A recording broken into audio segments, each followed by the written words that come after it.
because I need to get this off my chest. I've been working the night shift as a park ranger for, what is it now, about 5 years. It's not for everyone, I know. Most people picture sunny days, families with picnics, squirrels begging for peanuts. My reality is different.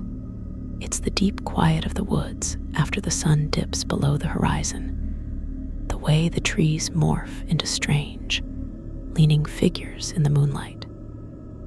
It's the smell of pine needles mixed with damp earth, and something else sometimes, something I can't quite place. For a long time, I loved it. The solitude, it was a different kind of peace. You get to know the trails intimately, the shifting of the seasons, the nocturnal symphony of crickets and owls, and the occasional rustle of something unseen. It felt like my little corner of the world, a sanctuary from the noise of, well, everything else. But lately, that peace is gone. It's been replaced by a gnawing unease, a feeling that's settled deep in my gut and just won't leave. And it all started, I guess, about 2 weeks ago now, maybe a little longer. It's hard to pinpoint the exact moment when the shift happened, when the solitude started to feel less like freedom and more like exposure. My shifts usually run from dusk till dawn. I patrol the more remote sections of the park, the parts that are closed off to the public overnight. It's mostly checking for illegal campers, making sure no one's causing trouble, that kind of thing. Pretty routine, really. Or it was. That first night, nothing out of the ordinary happened, not technically. I was doing my usual rounds in the old growth section. You know, the really ancient trees, the ones that look like they've seen centuries of secrets. The air is different there, heavier, calming, usually. But that night, I kept getting this feeling, like I was being watched. Now, before you dismiss me, I'm not some starry-eyed newbie who jumps at every shadow. I've spent enough nights out here to know the difference between a deer in the underbrush and something else. This was different. It was an asterisk presence asterisk, a prickling sensation on the back of my neck that wouldn't go away. I kept stopping my truck, turning off the engine, and just sitting there in the silence, listening. But there was nothing, just the usual night sounds. The wind sighing through the leaves, the distant bark of a fox. I told myself I was being ridiculous. It was just my imagination playing tricks on me in the dark. Long hours alone can do that, right? So I shook it off, told myself to focus, and kept going. But the feeling lingered, like a cold spot in the air that I just couldn't escape. The next few nights were more of the same. The feeling was there, a faint hum of unease beneath the surface of my routine. I'd sweep my flashlight beam into the trees, half expecting to see something, anything, but there was never anything there, just shadows and the impenetrable wall of the forest. Then came the night I actually saw it, or what I asterisk think I saw. I was patrolling a section of the park that borders an old, abandoned logging road. It's pretty overgrown now, not really a road anymore, more like a faint track winding into the deeper woods. I was driving slowly, windows down, just soaking in the night air. And that's when I caught it out of the corner of my eye. A flicker of movement, just off the road, in the dense trees. It was gone in an instant, like something had darted behind a trunk. My heart leaped into my throat. I slammed on the brakes, the tires kicking up a puff of dust. I killed the engine and strained my ears, listening again. Nothing. Just the sound of my own blood pounding in my ears. I grabbed my flashlight, a heavy-duty one that cuts through the darkness like a laser, and aimed it into the trees where I'd seen the movement. I swept it back and forth, slowly, meticulously, searching every patch of shadow. Nothing. Just the familiar shapes of trees and bushes. "Hello," I called out, my voice sounding thin and too loud in the stillness. No answer. I sat there for a long moment, trying to rationalize it. A deer, a coyote, something that just got startled and ran off. That was the sensible explanation. But the feeling, that same watching feeling, was back, stronger than ever. It felt intentional asterisk, like whatever I had seen hadn't just been passing through. It had been their asterisk, waiting. I didn't get out of the truck. Honestly, a part of me wanted to push into the woods and prove to myself that it was nothing. But another part, a much louder, more primal part, screamed at me to stay put. So I just sat there, shining my light into the trees, an irrational fear tightening its grip around me. I eventually drove on, but the image of that fleeting movement was seared into my mind. And from then on, every night felt different. The park I knew and loved suddenly felt hostile. Every rustle of leaves, every snap of a twig, sent a jolt of adrenaline through me. I was hyper-aware, my senses on high alert constantly. The sightings became more frequent. Not clear, undeniable sightings, not at first. More like glimpses. A shape just out of the corner of my vision. A flicker of something tall and dark behind a tree. Always just at the edge of my sight. Always gone the moment I turned to look directly. It was like it was deliberately avoiding being seen clearly. I started to change my patrol routes, trying to shake off the feeling that I was being followed. I'd take unexpected turns, double back, try to create some unpredictability. But it didn't seem to matter. No matter where I went, that feeling was there. And sometimes asterisk, I'd catch that glimpse of movement again. It was always the same shape. Tall, slender, incredibly dark. It never seemed to be just walking or running like an animal would. It was more like it was asterisk sliding through the trees, a seamless glide that defied the rough terrain. One night, I was parked at a small overlook, filling out some reports on my tablet. The moon was full and bright, casting long, deep shadows. I was feeling a little more relaxed than usual.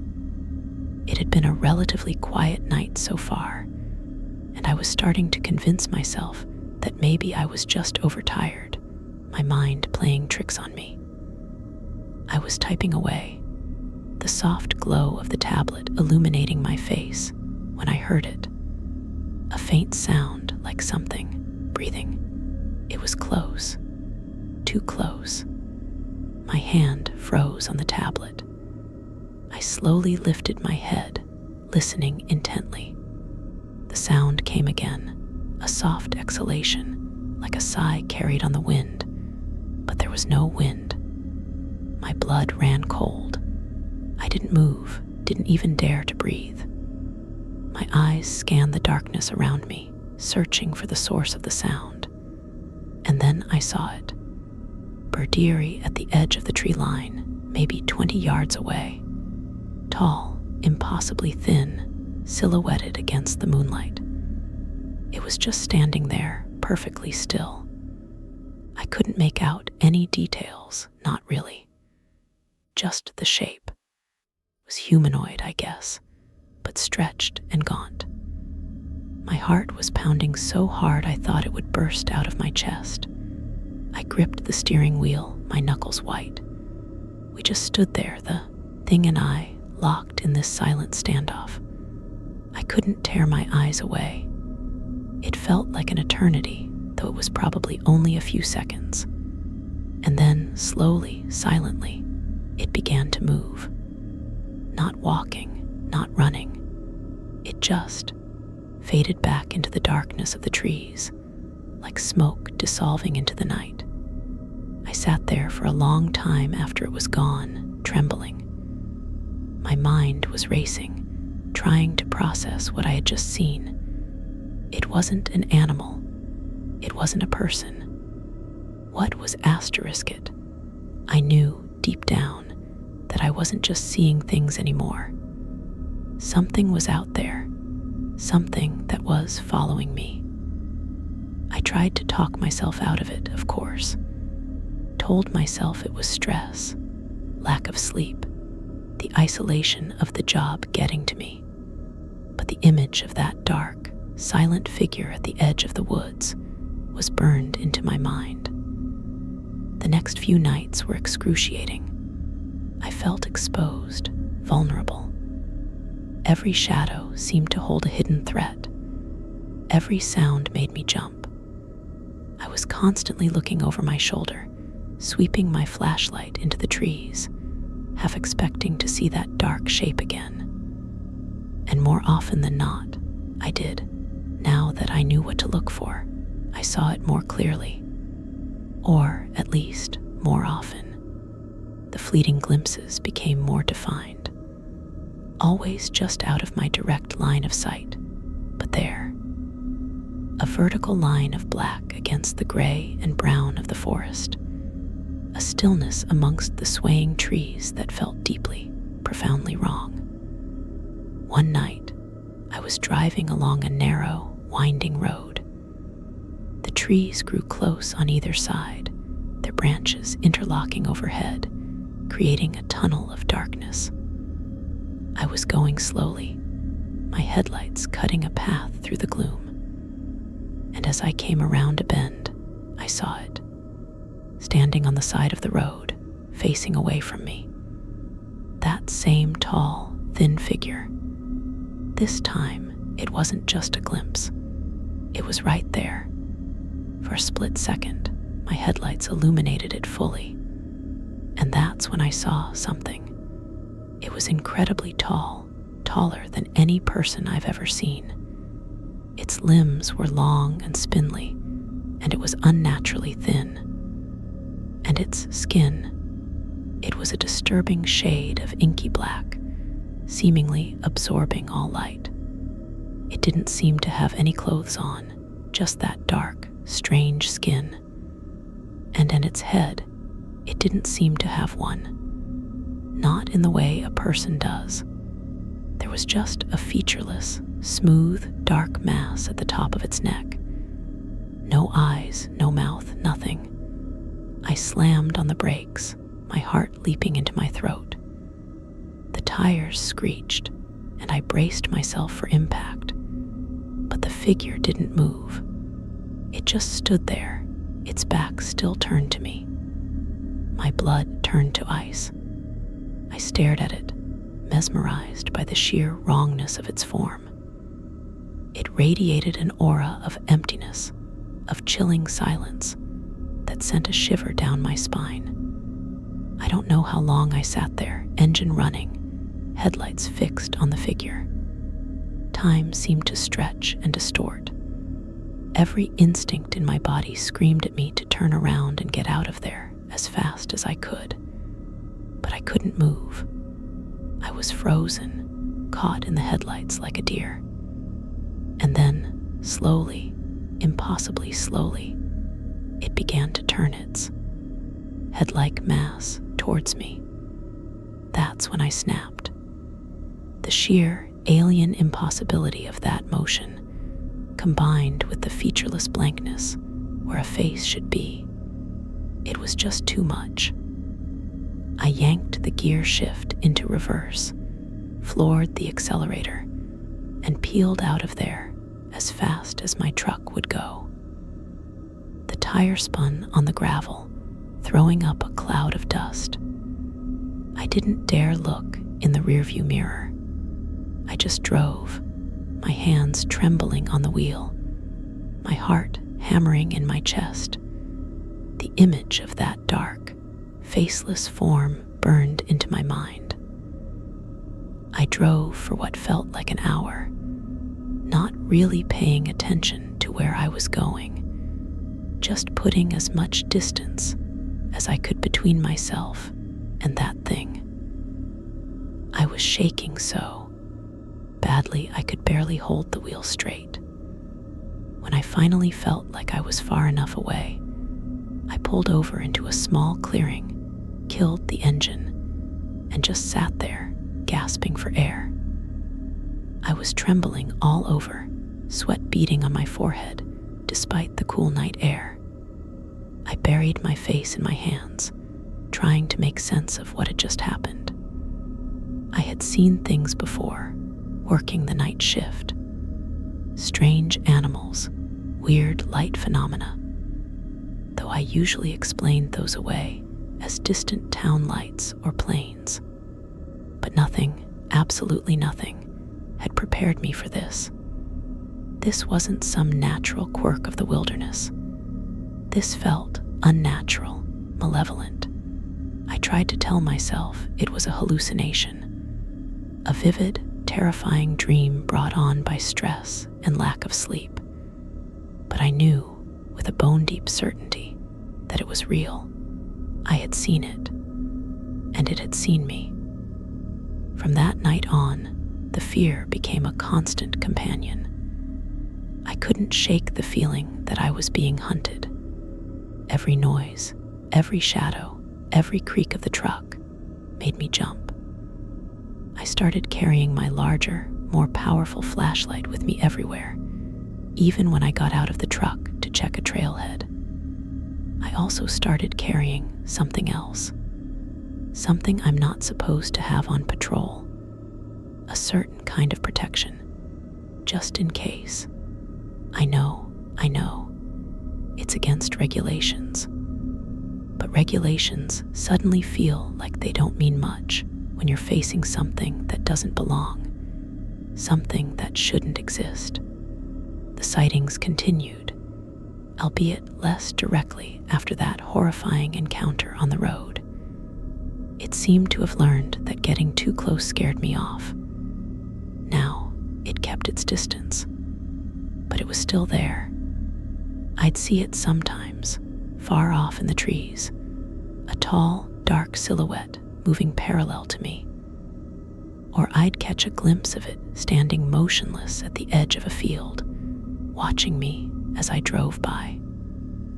It was like a dark stain on the landscape, always present, always observing. One night, I was walking a section of the Black Oak Trail. It's a short loop, maybe a mile and a half. I usually walk it a few times a week, just to stretch my legs and get some fresh air away from the truck. It was a clear night.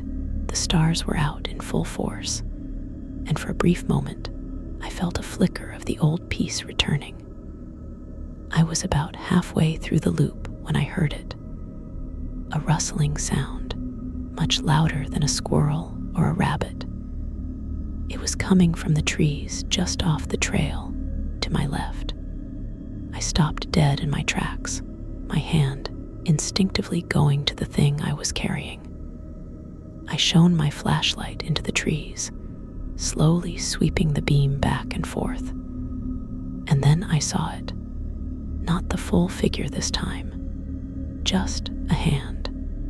It was long and incredibly thin, with fingers that seemed to go on forever. It was gripping the trunk of a large oak tree, its knuckles white against the dark bark. The skin was that same inky black I'd seen before. It was about 10 feet off the ground, like it was climbing the tree, but it wasn't climbing like an animal would. It was more like it was clinging. My stomach turned. I could feel my heart pounding against my ribs. I slowly raised the thing in my hand, aiming it at the hand gripping the tree. I stood there, frozen, staring at that impossible hand. It didn't move. It didn't twitch. It just held the tree. And then, very slowly, very deliberately, those long, thin fingers began to uncurl from the bark. One by one. As the last finger released its grip, the sound of the rustling came again, moving rapidly upwards through the branches. I tilted my light up, trying to follow the sound, but the canopy was too dense. I couldn't see anything. I stood there for a long time, flashlight beam fixed on the spot where the hand had been. The silence of the woods pressed in on me. It felt like I had intruded on something ancient and unsettling. I didn't finish the loop. I turned around and walked back to my truck, my pace quick and uneven. I could still feel the lingering presence, the sense of being watched. It was like the air itself had become electric with its proximity. Back in my truck, I just sat there for a while, trying to calm my racing heart. I knew, with a certainty that chilled me to the bone, that this wasn't just some random animal behavior. This entity, whatever it was intelligent, and it was aware of me. I haven't told anyone about this. Not my supervisor, not my friends, not my family. Who would believe me? A night shift park ranger claiming to be followed by a tall, faceless, climbing figure in the woods. They'd think I was crazy, overworked, hitting the bottle too hard. And maybe, just maybe, a tiny part of me wonders if they'd be right. If the isolation and the stress of the job have finally gotten to me. But the fear feels too real to be just in my head. The sightings, the sounds, that chilling encounter on the road, they all feel too concrete, too terrifyingly consistent. I've started changing my patrol patterns even more drastically. I'll spend hours in one spot just to see if it shows itself. I'll drive in circles, park, and hike sections on foot unexpectedly. I'm trying to figure out its pattern, if it even has one. But it seems to be just everywhere and nowhere. It's like it knows where I'm going to be before I even get there. Or maybe it's just always there, moving silently through the woods, a shadow among the shadows. The nights are getting harder. I'm barely sleeping during the day. Every time I close my eyes, I see that dark, featureless shape standing at the edge of the woods, watching me. Or that impossible hand gripping the tree. I've started to dread my shifts. The park, once my sanctuary, now feels like a cage. A dark, lonely cage where I'm being stalked by something I don't understand. I don't know what it wants. It hasn't tried to hurt me, not physically. But the psychological toll is immense.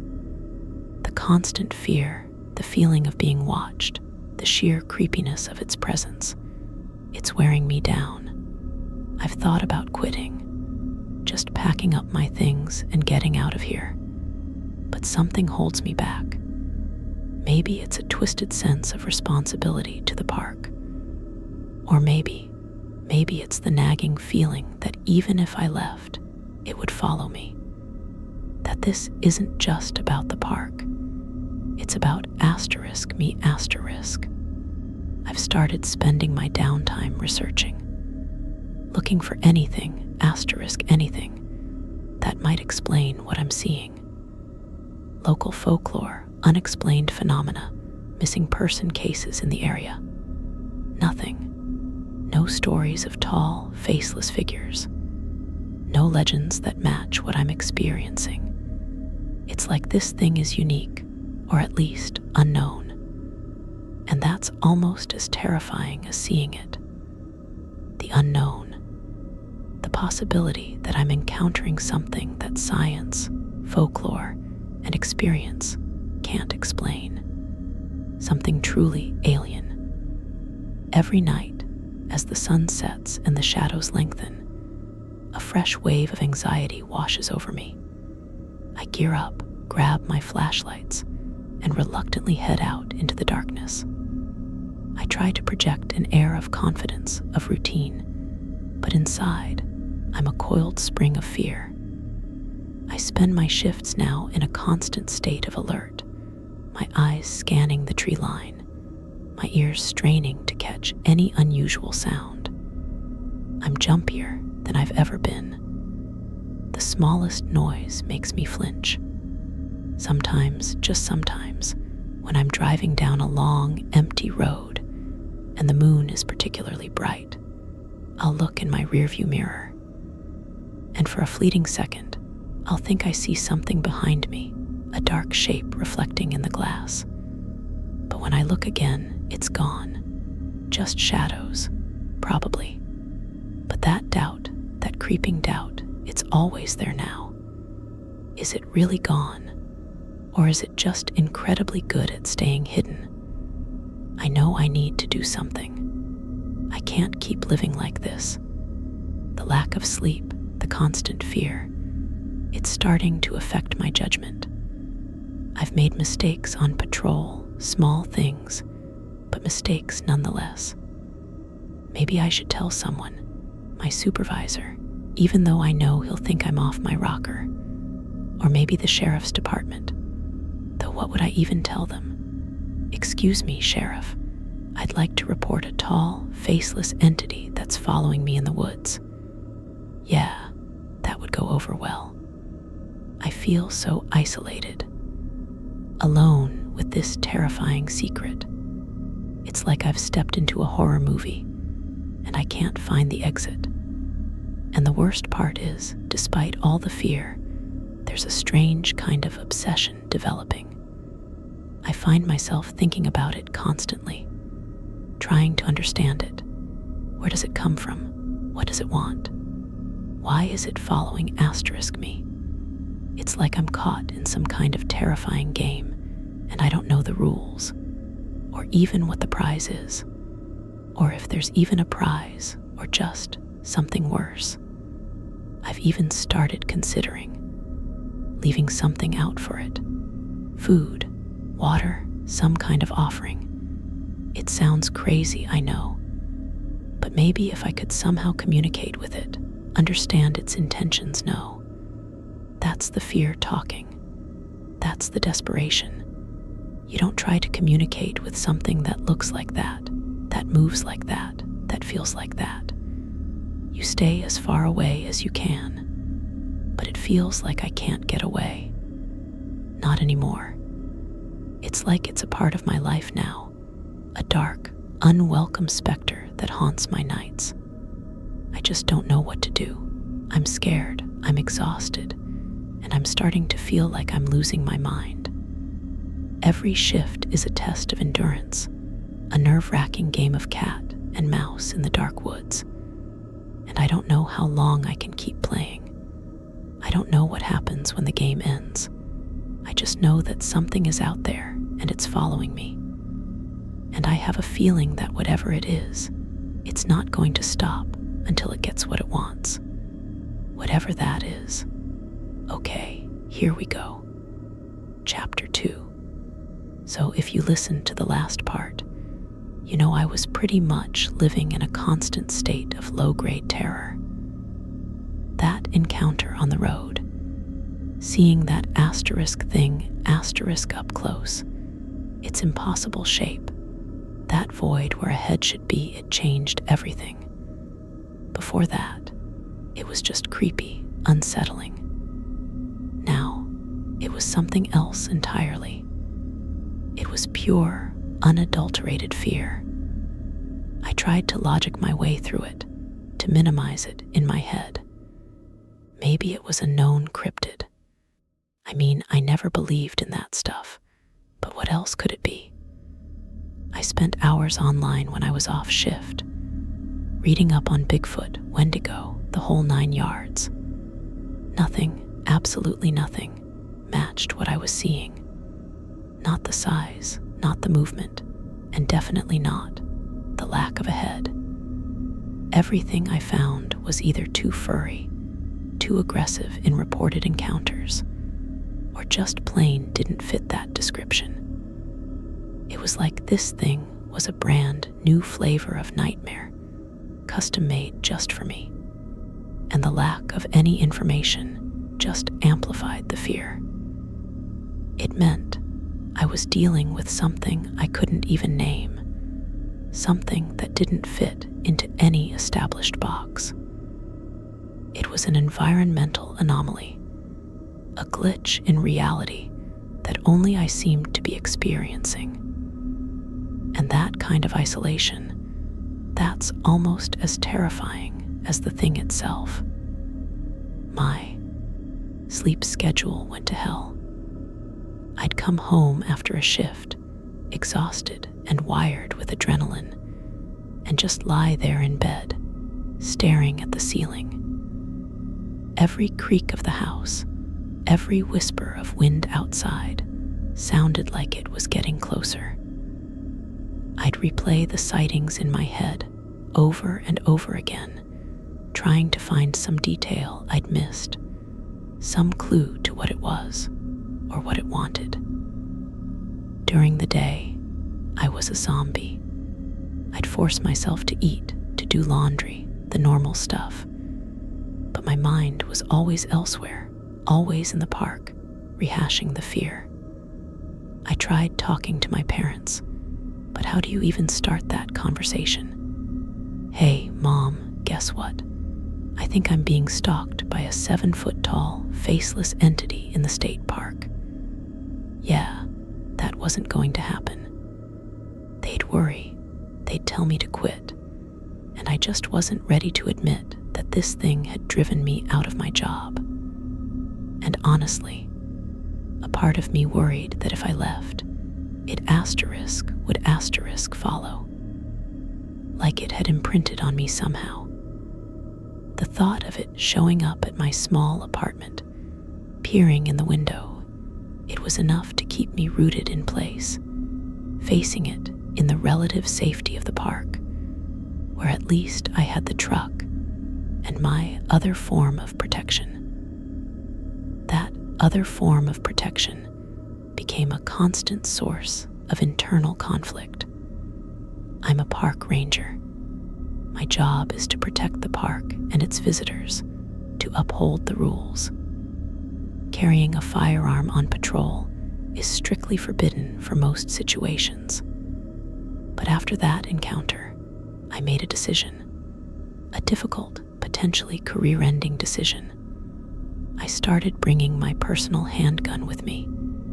It felt wrong, dangerous in a way, but the alternative, the thought of facing that thing again, unarmed and helpless, was just unbearable.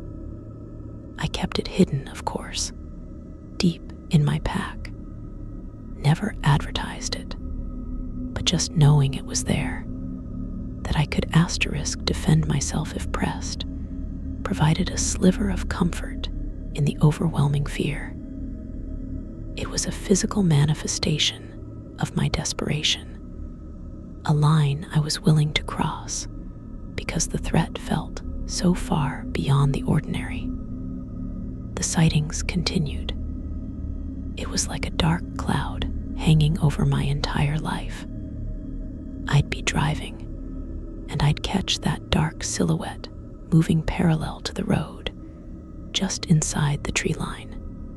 Or I'd stop to check a picnic area, and as I got out, I'd feel that familiar prickling sensation on my neck, only to turn and see it standing far off in the clearing, a stark vertical line against the horizontal landscape.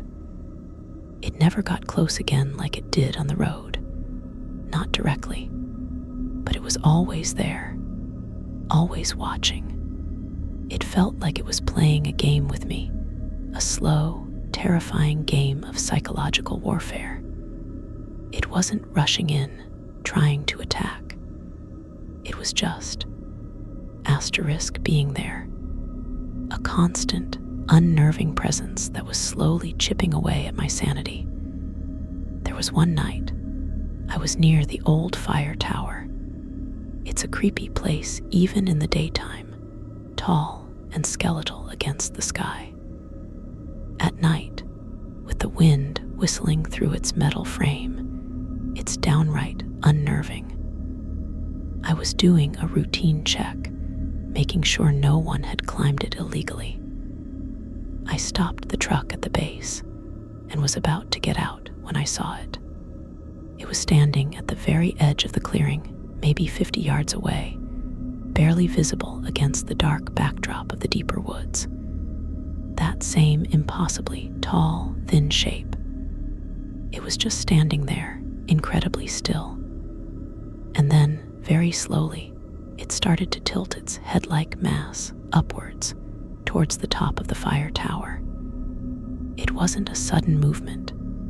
It was deliberate, almost curious, like it was studying the structure. I felt a fresh wave of nausea. What was it thinking? What was it capable of? The idea of that thing climbing the tower, its long, spindly limbs scaling the metal beams, it was a horrifying image. I just watched it, frozen behind the wheel. It stayed like that for a long time, its blank face pointed at the top of the tower. And then, just as slowly as it had looked up, it lowered its head and turned its back to me, melting back into the darkness of the trees. I didn't get out of the truck. I just sat there, my hands gripping the steering wheel so tightly my fingers ached. That moment, that slow, deliberate head movement, felt different. Less like just being watched, more like reconnaissance. Like it was assessing the landscape, gathering information about the park, about me. The feeling of being tracked became more intense after that. It wasn't just random appearances anymore. It felt like it was actively following my movements, anticipating where I would be. I'd double back on a trail, and minutes later, I'd catch a glimpse of it in the distance, mirroring my route. I felt like a mouse in a maze, with this dark, silent predator always just a few steps behind. The psychological effects were profound. My anxiety levels were through the roof. I was irritable, jumpy, and constantly exhausted. My appetite disappeared. I lost weight. I started to look haunted. I'd see my reflection in the truck window at night, illuminated by my flashlight, and I barely recognized myself. My eyes were wide and hollow, my face gaunt. I knew I was deteriorating, but I still couldn't bring myself to ask for help. The shame of it, the fear of not being believed, it was a powerful deterrent. And there was still that nagging fear that telling someone would just broaden its target. What if it started following them? What if it used them to get to me? These were the irrational thoughts that started to consume me. One night, I was patrolling a less used service road, a gravel track that wound its way through a dense section of pines. The trees grew right up to the edge of the road, thick and dark. It was a cloudy night, and the moon was hidden, making the woods feel even more oppressive. I was driving slowly, my headlights barely penetrating the gloom when my left headlight flickered. Then the right one. And then, just like that, both went out. I slammed on the brakes, the truck skidding slightly on the loose gravel. I was plunged into immediate, absolute darkness. My heart leaped into my throat, Electrical problems weren't unheard of in these older trucks, but the timing, it felt too convenient. I fumbled for my large tactical flashlight, my hands shaking. I clicked it on, and the powerful beam cut through the darkness, illuminating the trees on either side of the road. And then I saw them, 2 of them, standing side by side, maybe 10 yards off the road, just within the tree line. The same tall, thin shapes. Their inky blackness seemed to absorb the light of my flashlight, making them almost impossible to see clearly. But I could make out the outlines, the impossible thinness of their forms, and the complete, terrifying absence of heads. They were just standing there, perfectly still, and it felt like they were staring directly at me, even without eyes. The feeling of being watched was so intense, it was almost physical. My breath hitched in my chest. 2 of them. I had only ever seen one at a time before. The implication, the possibility that there was more than one, it was a horrifying thought. I slowly raised the flashlight, aiming it directly at them. But the light seemed to dissipate around them, swallowed by their dark forms. We were locked in another silent standoff. The only sound was the ticking of my cooling engine and the frantic pounding of my own heart. My mind was screaming at me to do something, anything. But what? I was stuck. And there were 2 asterisks of them.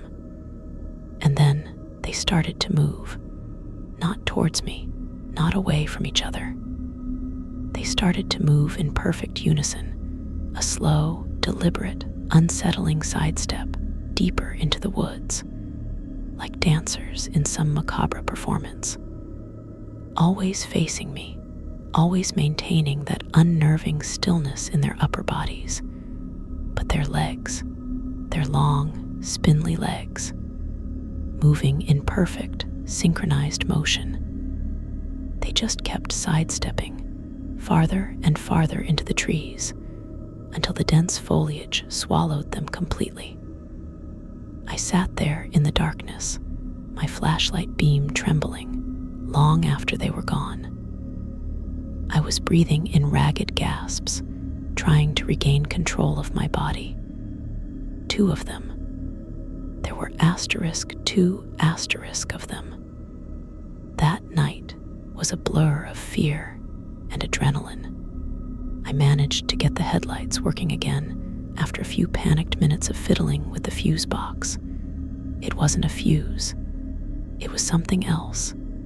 Something I couldn't explain. Just a brief electrical failure.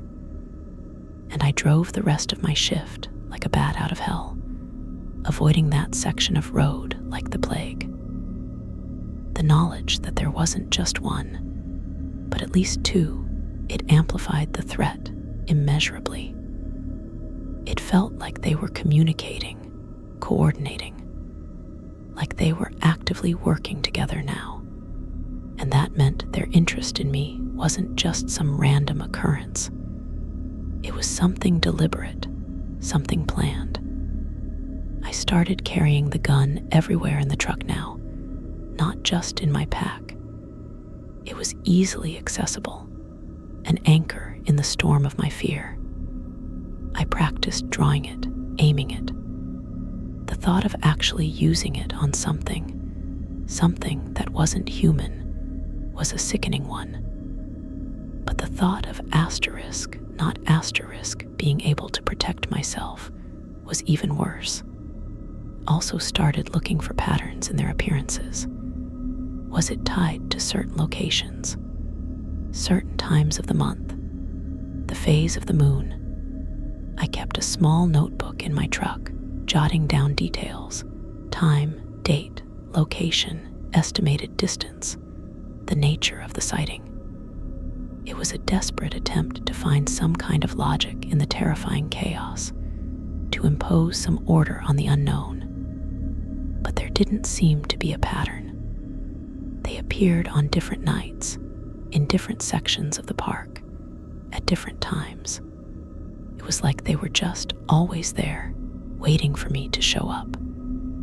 The only constant was their presence, that heavy feeling of being watched that preceded a sighting. One particularly bad night, I was out by the old reservoir. It's a wide open area, mostly flat with some sparse trees around the edges. Nowhere to really hide. I was driving along the perimeter road, the moon high and bright, when I saw it. It was standing in the middle of the wide field, maybe 100 yards away. Just one this time. It was so far out, I could clearly see its full form, silhouetted against the moonlight. Incredibly tall, impossibly thin, with those long, spindly limbs, and that blank, featureless void where a head should be. It was just standing there, facing directly towards my truck, and it raised one of its long, thin arms. It didn't wave. It didn't beckon. It was a slow, deliberate raise until the arm was pointing directly at my truck. My heart seized in my chest. It felt like it was acknowledging me, like it was saying, "I see you. I know where you are." I stopped the truck, my foot frozen on the brake pedal. I stared at it, mesmerized and terrified. The arm remained raised, pointing directly at me. And then, with agonizing slowness, it began to lower its arm. But instead of bringing it back down to its side, it bent at the elbow and brought its hand-like extremity up towards the side of its head void. It was like it was covering its ear, or maybe listening. The gesture was so eerily human, despite the completely alien context. It sent another wave of chills down my spine. It held that pose for a long moment, its hand still raised to the side of its head void. And then it slowly dropped its arm back down to its side. And then it just sunk into the ground. It sounds impossible, I know, but that's what it looked like. It didn't lie down. It didn't fade away. It just lowered itself into the dry earth like it was stepping into water. Slowly, smoothly, until it was gone. I sat there stunned for what felt like an eternity. Sunk into the ground. How? What the hell was I dealing with? This wasn't just some strange animal or misidentified person. This was something that defied the laws of nature, of physics. That night was a turning point. The fear remained intense and suffocating, but it was now tinged with something else, a desperate need to understand, to find out what this thing was, where it had come from, and why it was targeting me. I started spending even more of my downtime researching. I expanded my search beyond cryptids, delving into paranormal accounts, interdimensional theories, even ancient legends. I was grasping at straws, I knew, but I was desperate for any explanation, any framework that could help me make sense of what I was experiencing. I read about shadow people, about figures seen at the edge of consciousness, about glitches in the matrix. Some of the descriptions were vaguely similar: the tall, dark appearance, the feeling of being watched, but none had that key, horrifying detail: the lack of a head and that impossibly thin, elongated form. I even stumbled across some fringe theories about entities that exist just outside of our perception, bleeding into reality in certain locations or under certain conditions. The park, with its deep woods and isolated nature, fit the bill perfectly. Was it possible that I was just in the wrong place at the wrong time, and somehow I had become visible to it? The lack of any confirmed sightings, any folklore, any official records of anything like this in the area was both terrifying and strangely validating. Terrifying because it meant I was truly isolated in this experience. Validating because it meant I wasn't just misidentifying something known. This was something new asterisk. At least to me. I started to experiment with my own behavior in the park. I try to stay completely still in one spot for extended periods, just listening, observing. I'd turn off my truck engine and just sit in the dark, trying to feel its presence before I saw it. I was trying to learn its habits, its preferences. It felt like I was trying to track a ghost, something that existed just outside the normal bounds of perception. One night, I was sitting in my truck at a remote pull-off, journaling about the latest sighting. It was a quiet night, the air still and crisp. The only sound was the scratching of my pen on the paper, and then I heard it. A faint, high-pitched sound, like a whisper carried on a non-existent wind. It was just at the edge of audibility, almost like a thought in my own head. I froze, my pen hovering over the page. I strained my ears, trying to decipher the sound. It was too faint, too indistinct, but it was there, and it felt like it was coming from everywhere and nowhere at once. It wasn't words, not in any language I understood. It was a collection of sounds, a rustling, a sighing, a low hum, all woven together into this unsettling, non-verbal whisper, and it felt directed at me. My blood ran cold. This was new. It wasn't just seeing it anymore. It was hearing it. I grabbed my flashlight and swept the beam around the area, my heart pounding. Nothing. Just the trees, the shadows, the silent night. But the whisper, it continued, faint, persistent, and deeply unsettling. It felt like it was inside my head, vibrating in my skull. I covered my ears with my hands, trying to block out the sound, but it didn't help. The whisper was still there, just on the edge of my hearing, a constant, unnerving reminder of its presence. I couldn't stay there. The whisper was too much. It felt too invasive. I cranked the truck engine, the roar of the motor temporarily drowning out the sound, and sped away from the pull-off, the whisper fading as I put distance between us. That night, I barely slept. The whisper echoed in my mind, even in the silence of my apartment. It was a chilling reminder that its presence wasn't just physical. It was something more, something that could affect me on a deeper level. The isolation of the job, which I had once cherished, now felt like a prison. I was trapped in the park with this thing, and I couldn't talk to anyone about it. I was living a double life, the calm, professional park ranger by day, well by night, when I had to interact with dispatch or other rangers, and the terrified, haunted person constantly looking over their shoulder the rest of the time. The stress was immense. I started to doubt my own sanity. Maybe the whispers asterisk were just in my head. Maybe the sightings were just my imagination, amplified by fear and exhaustion. Maybe I was just having a complete mental breakdown.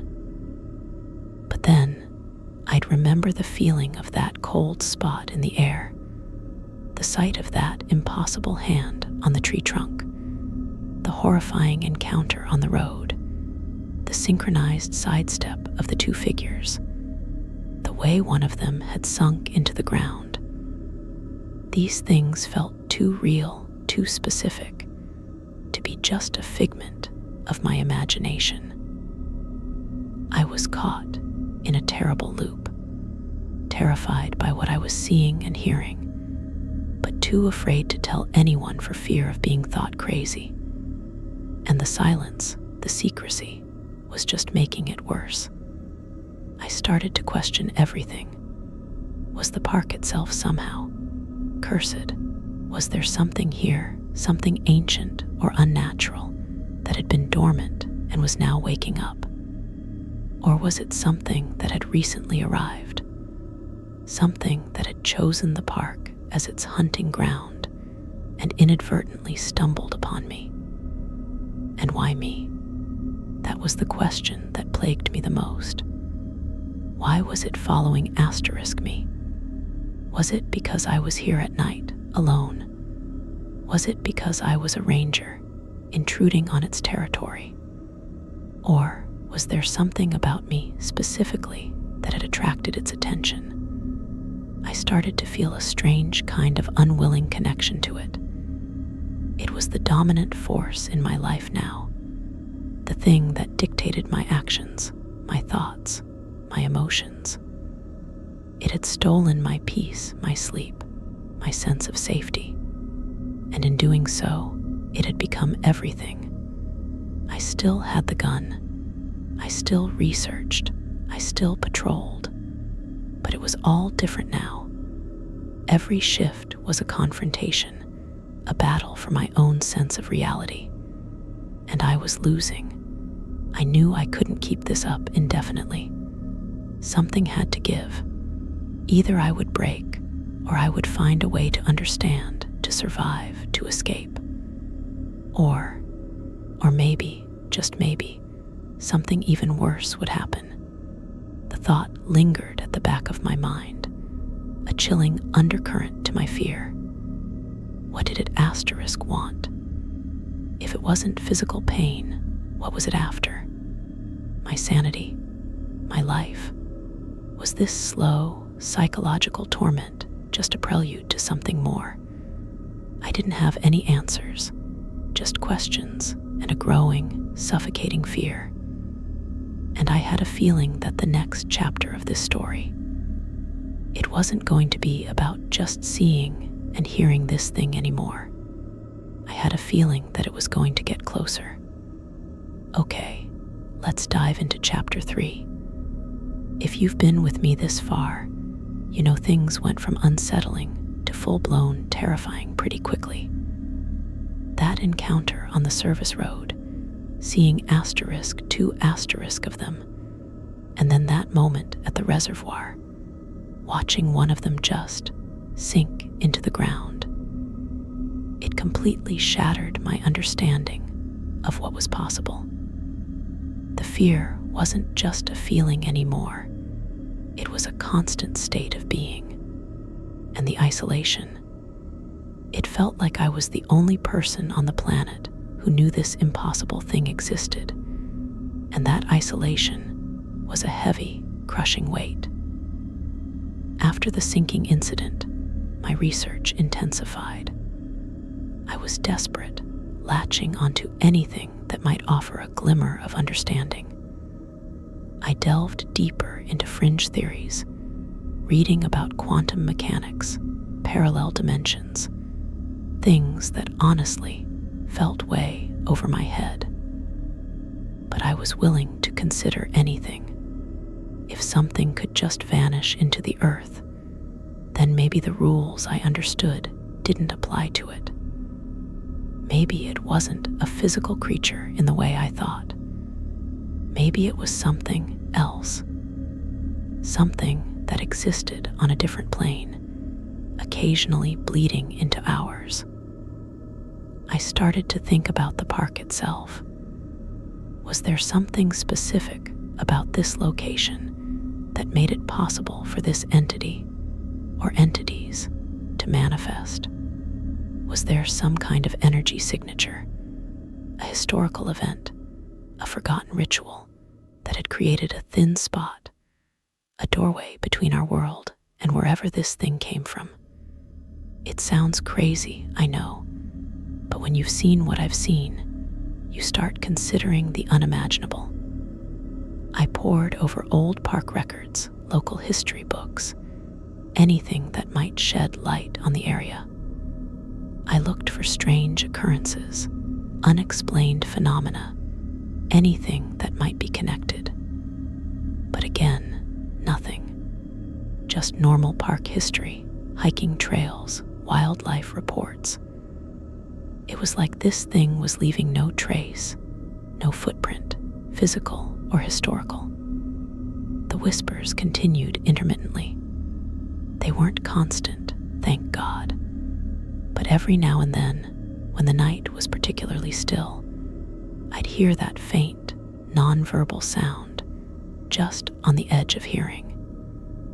It felt like it was testing the boundaries of my perception, seeing what I was capable of sensing. And that sent a fresh wave of fear through me. If it could affect my hearing, could it affect other senses? Could it get inside my head? The thought was chilling. I also started noticing subtle changes in the park after a sighting. Nothing definitive, nothing I could point to and say, see, proof. It was more like a feeling, a lingering energy. A patch of ground felt colder than it should. A certain section of trees felt heavy, oppressive. It was like the air itself held a residue of its presence. I'd sometimes drive past a location where I'd seen it the night before, and I'd get that same feeling of being watched, even if I didn't see anything. It was like the memory of its presence was imprinted on the environment. My fear, while still intense, also started to morph into something else, a desperate curiosity. I was terrified, yes, but I was also strangely compelled. I wanted to understand it. Where did it come from? What was its purpose? Why me? It felt like a puzzle I couldn't stop trying to solve, even though every piece I found just made the picture more terrifying. That drive to understand, or at least to survive, pushed me to do things I wouldn't have considered before. I started carrying a small audio recorder with me, tucking it in my vest pocket, hoping to capture the whispers.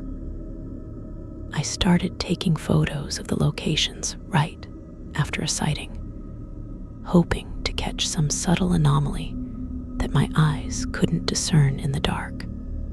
I felt like a desperate scientist trying to gather data on an impossible phenomenon. One night, I was patrolling a trail near a small creek. It's a beautiful spot during the day, with the sound of running water and the rustling of leaves. At night, though, the creek sounds take on a different quality, gurgling and rushing in the darkness, amplifying the sense of isolation. I was walking slowly, my flashlight beam sweeping the path ahead, listening intently. I hadn't had a sighting that night yet, but the feeling of being watched was particularly strong. As I rounded a bend in the trail, I saw something perched on a large rock in the middle of the creek. It wasn't the full figure this time. It looked like a part of it. A long, incredibly thin limb asterisk angled upwards, like a stick figure made of shadow. It was maybe 10 feet long, just resting on the rock, one end submerged in the water. It was completely still, dark against the lighter gray of the rock. My blood went cold. It was too long, too unnaturally straight to be a branch. And it was that same inky blackness. I stood there, frozen, the sound of the creek rushing around it. I raised my flashlight, focusing the beam on the limb. It didn't move. It just lay there, unsettlingly still. And then, very slowly, the end of the limb that was in the water began to twitch. Just a slight tremor at first, then a more pronounced movement, disturbing the surface of the creek. It wasn't a random movement. It felt intentional, like it was scouting, exploring, measuring something. I couldn't take my eyes off it. The idea that a part of this thing could detach or extend itself like that, it was a horrifying thought. It suggested a fluidity, a malleability of form that was deeply unsettling. My hand went to the gun in my holster. Rational thought was starting to falter. What do you even shoot at? A disembodied limb in a creek. I stood there for a long time, watching that impossible limb twitch in the water. The feeling of being watched intensified, radiating from the creek. It felt like the entire surrounding area was alive with its presence. Finally, after what felt like an eternity, the twitching stopped. And then, with the same unsettling slowness I'd seen before, the limb began to lift itself out of the water, bending upwards like a spider's leg. It rose smoothly, silently, until it was angled sharply towards the sky.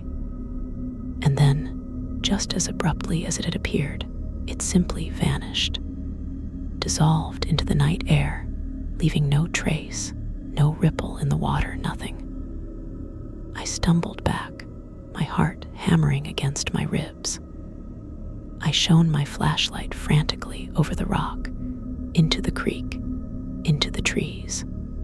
Nothing, just the normal, albeit unnerving, sounds of the night. That night broke something in me. Not my fear, that was already through the roof, but my ability to rationalize. Seeing that limb, seeing it move with such deliberate intent, seeing it vanish, it pushed me further into the realm of the impossible. I was dealing with something that didn't follow the rules, and that made it infinitely more dangerous. I started changing my routine even more drastically. I'd park my truck miles away and hike in, approaching an area from an unexpected direction. I'd hide in dense thickets, sit motionless for hours, trying to become invisible, trying to observe it without being seen. It was a desperate, exhausting game, and I knew I couldn't keep it up forever. The sleep deprivation was becoming a serious problem. I was constantly on edge, jumpy, my reflexes dulled. I made a few minor errors on routine tasks, forgetting to lock a gate, leaving a light on at a visitor center. Nothing major, but it was clear my focus and judgment were compromised. I started talking to myself more at night, just to hear another human voice, even if it was my own. I found myself narrating my movements, whispering my observations into the dark. It was a desperate attempt to cling to reality, to remind myself that I was still a person, still capable of coherent thought, even as my world felt like it was crumbling. I also started to feel a strange kind of pattern emerging in its appearances. Not a strict schedule, but a preference for certain types of locations.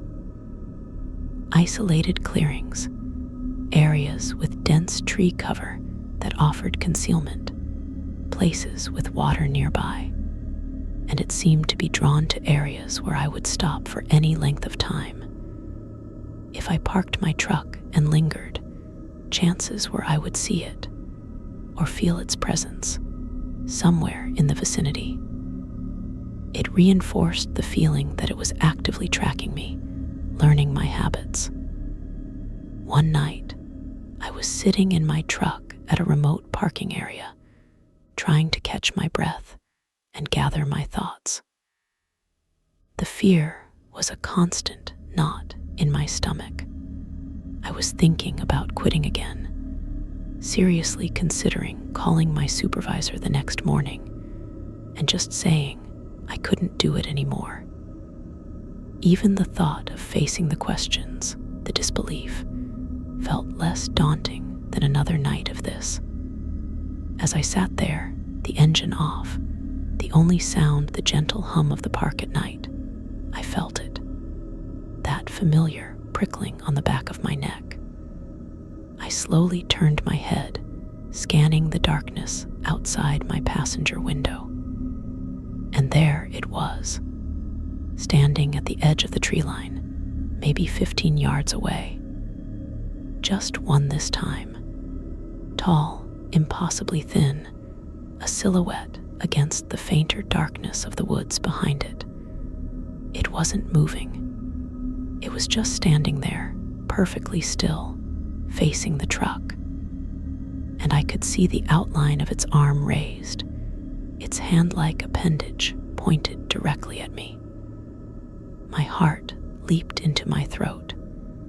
It was doing the same gesture it had done at the reservoir, that unsettling acknowledgement. It felt like it was confirming that it knew I was there, that it was aware of my presence. I slowly reached for the flashlight on the seat beside me, my hand trembling. I didn't turn it on yet. I just held it, my eyes fixed on the dark shape in the tree line. The silence stretched, thick with tension. I felt like I was in a trance, unable to move, unable to breathe. And then I heard it, not the whisper this time. This was different, louder, a low, guttural sound emanating from the figure. It wasn't a roar, not a growl.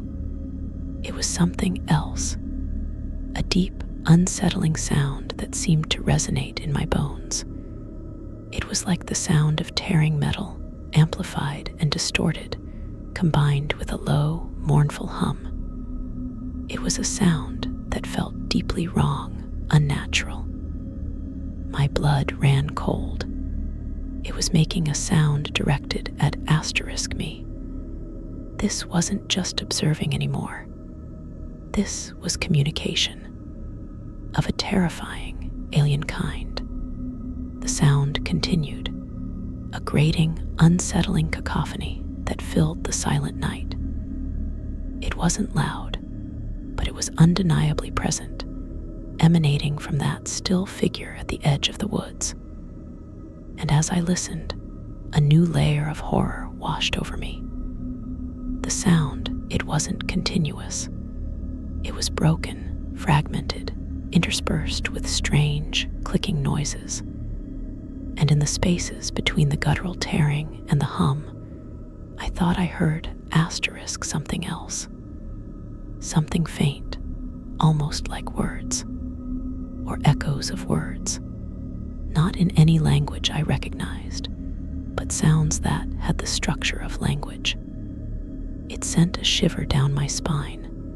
Was it trying to talk to me? Was this its form of communication? And what could it possibly be trying to say? I was paralyzed. Part of me wanted to slam the truck into gear and get out of there as fast as possible.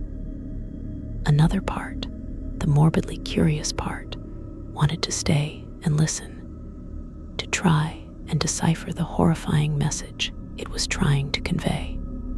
The sound continued, a symphony of alien noise that felt like it was tearing at the fabric of reality.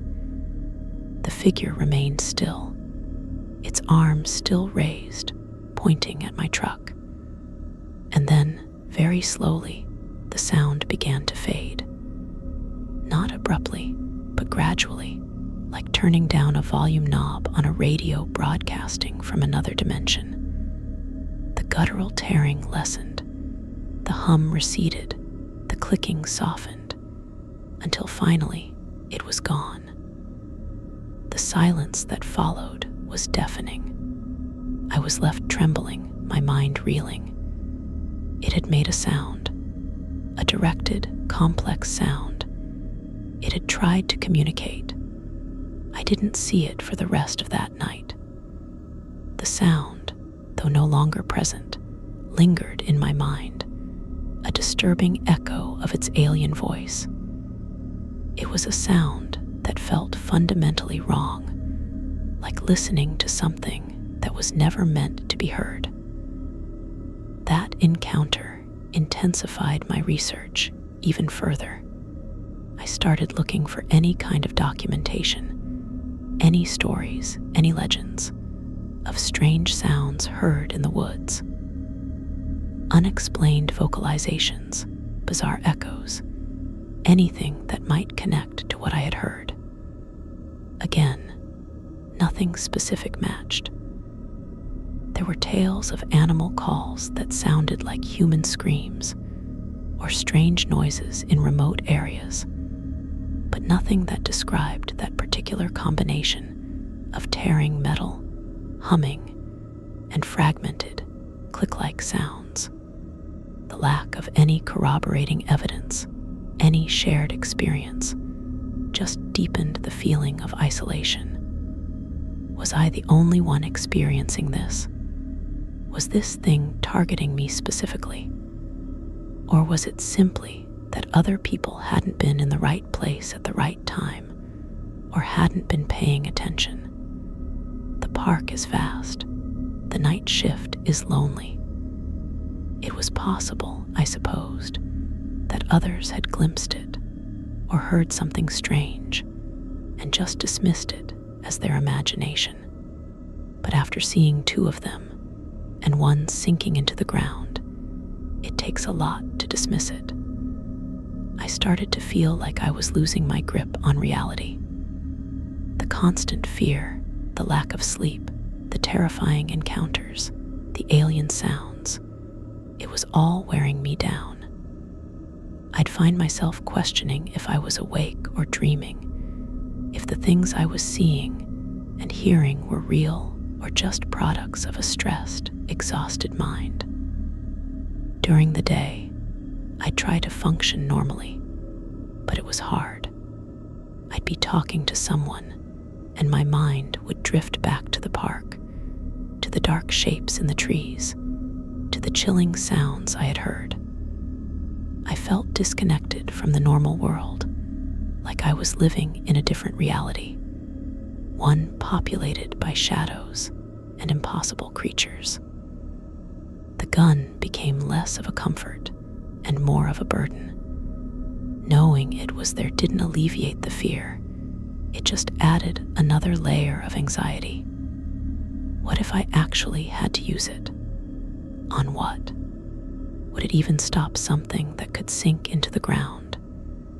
And what would the consequences be? For me, for the park, for everything. The thought of firing it, of breaking the silence with violence, felt like it would shatter something fundamental, something that might be keeping this whole terrifying situation contained. I also started wondering about its intentions. It hadn't attacked me physically. It seemed to be more interested in watching, in observing, in communicating. Was it curious about me? Did it see me as a threat? Or something else entirely? The blankness of its head void was the most terrifying aspect. There was no face to read, no expression to interpret. Its motivations were completely alien, completely unknown. One night, a few weeks after hearing the sound, I was hiking a familiar trail, one that I used to walk with a sense of ease and peace. Now, every step felt fraught with tension. I was consciously trying to project an air of normalcy, of confidence, as if I could somehow fool it, or myself, into believing I wasn't terrified. I was about a mile in when I stopped to rest for a moment. I leaned against a tree, closing my eyes for just a second, trying to clear my head. The air was still, the woods silent except for the distant chirping of crickets. And then I heard it again. The whisper, faint, just on the edge of audibility, but undeniably there. It felt closer this time, more focused. It was coming from directly behind me. My eyes snapped open. My body went rigid. I didn't dare turn around immediately. My hand instinctively went to the gun in my holster, my fingers closing around the cold metal grip. The whisper continued, that unsettling blend of rustling, sighing, and humming. And this time, it felt curious, like it was examining me. I slowly, very slowly, turned my head over my shoulder. My flashlight, which I had clipped to my belt, was angled downwards, casting a small pool of light on the ground. And there it was, not standing. It was crouched, maybe 10 feet behind me, just inside the trees. Its tall, thin form was folded in on itself, its long limbs bent at impossible angles. Its inky blackness seemed even deeper in the near distance, a void in the already dark woods. And its featureless head void was tilted slightly, angled towards my back. It was closer than it had ever been when I was out of my truck, and it was in a posture I had never seen before. Crouched, waiting. My blood ran cold. This felt different, more predatory. Less like observation, more like preparing to strike. The whisper intensified, a faint, buzzing sound that seemed to emanate from its crouched form. It felt like it was examining me, assessing me. I slowly, carefully, drew the gun from my holster. The metal felt heavy and cold in my hand. I didn't raise it yet. I just held it loosely at my side, my finger positioned on the trigger guard. We were locked in another silent standoff, the crouched figure, and I, the whisper, was the only sound, a terrifying soundtrack to the moment. My mind raced. What was it doing? Why was it crouched? Was it about to lunge? The seconds stretched into eternity. The fear was a suffocating blanket, pressing in on me from all sides. And then, very slowly, it began to unfold itself. Its long limbs straightened, joints clicking faintly in the unnatural silence. It rose upwards, unfolding like some monstrous origami, until it was standing tall again, its full height dominating the tree line. It didn't rush. The movement was deliberate, controlled, powerful in its unsettling grace. And as it straightened, the whisper faded, replaced by that familiar, unnerving silence.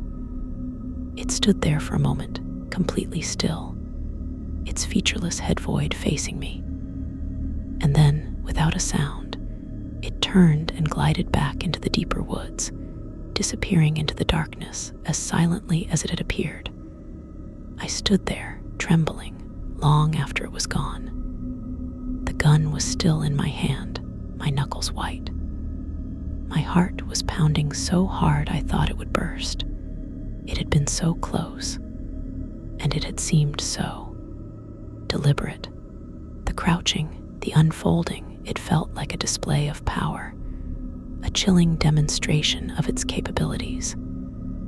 That night solidified something for me. This wasn't just some passive observer. It was active, and it was capable of getting close, of breaching my personal space, of making me feel utterly vulnerable. The gun, the research, the changing routes, none of it felt like adequate protection anymore. It felt like I was playing a game I couldn't win, with an entity that existed outside the rules of my reality. The thought of quitting became a constant loop in my head.